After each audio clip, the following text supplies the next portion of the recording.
Welcome back to another technical deep dive here in the debug zone. Today, we're tackling a big question and breaking it down with insights from other users. Hopefully, this clears up some misconceptions and helps you get the answer you need.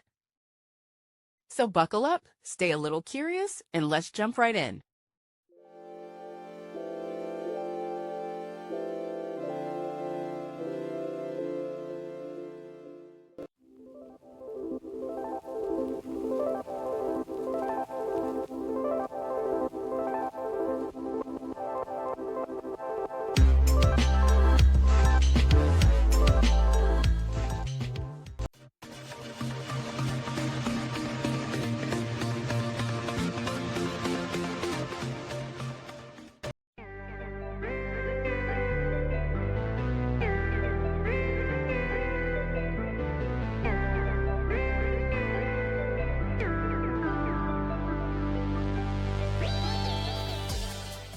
And that's a wrap.